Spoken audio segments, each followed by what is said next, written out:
வணக்கம் நண்பர்களே. இன்றைக்கி நம்ம பார்க்க போகிறது ஒரு வடகம் ரெசிபி தான். இது வெயில் நேரத்தில் வடகம் போடலைன்னா அந்த சூரியனுக்கே மனசு கஷ்டமாக இருக்குமா. அதனால் இன்றைக்கி நம்ம வித்தியாசமாக அவலில் வடகம் பண்ண போகிறோம். அதுக்கு தேவையானது அவல் மட்டும்தான். வாங்க இப்போ கிச்சனுக்குள்ளே போகலாம். அதுக்கு நான் 1 கப்பு அவல் எடுத்திருக்கேன். வெள்ளை அவல், கெட்டி அவல் எடுத்திருக்கேன். இதை நல்லா கழுவிக்கோங்க. நெல் உமி எல்லாம் இருக்கும், தூசி எல்லாம் இருக்கும்ல, அதனால் நான் நல்லா கழுவியிருக்கேன் 2 தடவை. கழுவி அந்த அவல் முங்குற அளவு தண்ணி விட்டு கொஞ்சம் ஊற வச்சுக்கோங்க. ஒரு 1/2 hour கூட ஊறிக்கலாம், போதுமானது. இந்த அளவுக்கு ஊறணும், தொட்டால் நசுங்கணும், அதுதான் பக்குவம். அந்த அளவுக்கு ஊற வச்சுக்கோங்க. தண்ணி வேண்டாம், தண்ணி ரொம்ப வேண்டாம். அவல் இரிஞ்சிக்கும், பூரா தண்ணியும் உறிஞ்சிக்கும். இந்த மாதிரி மெத்தையாக இருக்கணும். இப்போ உப்பு போட்டிருக்கேன், கருவேப்பிலை போட்டிருக்கேன். இது பூண்டு, நல்ல பெரிய பல் பூண்டாக ஒரு 4-5 பூண்டு நான் துருவி வச்சுருக்கேன், அதையும் போட்டிருக்கேன். பூண்டு ஆப்ஷனல் தான், உங்களுக்கு வேணும்னா போட்டுக்கோங்க, இல்லைன்னா வேண்டாம். காரப்பொடி நான் ஒரு 2 ஸ்பூன் போட்டிருக்கேன். உங்களுக்கு காரப்பொடி பிடிக்கலைன்னா பச்சை மிளகா கூட அரைச்சி போட்டுக்கலாம். பெருங்காயம் போட்டிருக்கேன்.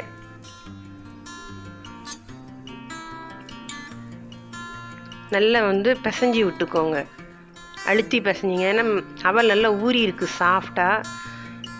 மிக்சியெல்லாம் போட தேவையில்லை, கையிலையே நல்லா பிசைஞ்சிக்கலாம். அப்படி நமக்கு தண்ணி பத்தலை அப்படின்னு நீங்கள் நினச்சிங்கன்னா லேசாக தண்ணி பாத்திரத்தில் பக்கத்தில் வச்சுக்கோங்க, தொட்டு பிசைங்க.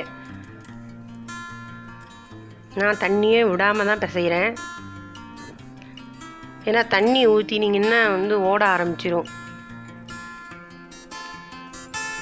நல்லா இருத்தி பிசைஞ்சிக்கணும். ஏன்னா அவல் காய காய தனித்தனியாக வந்துடும். ஏன்னா நம்ம மிக்சியில் போடலை, டைட்டாக தான் பிசைகிறோம்.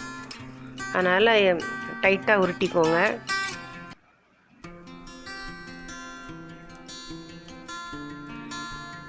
உருட்டி இப்படி வச்சுக்கோங்க.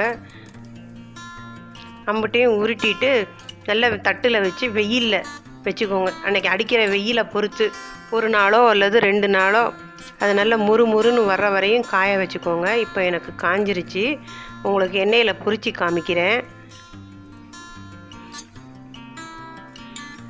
எண்ணெயை நான் சிம்மில் வச்சுருந்தேன், புகை வர வரைக்கும் வச்சுருந்து இந்த பக்கம் பொரிக்கிறேன். வெயில் நம்ம சூடு, அந்த வெயிலோட தாக்கத்தை பொறுத்து நம்ம காய வைக்கணும். 1 நாளோ 2 நாளோ. நல்ல சுள்ளுன்னு வெயில் இருந்தால் 2 நாள் கூட காயலாம், தப்பு இல்லை. இப்போ வடகம் பூரா பொரிச்சாச்சு. அவ்வளோதாங்க, நம்ம அவல் வடகம் தயார். வீட்டில் நீங்கள் ட்ரை பண்ணி பாருங்கள். உங்களுக்கு பிடிச்சிருந்ததுன்னா லைக் பண்ணுங்கள், ஷேர் பண்ணுங்கள், கமெண்ட் பண்ணுங்கள். மறக்காமல் நம்ம சேனலை சப்ஸ்கிரைப் பண்ணுங்கள். தேங்க்யூ.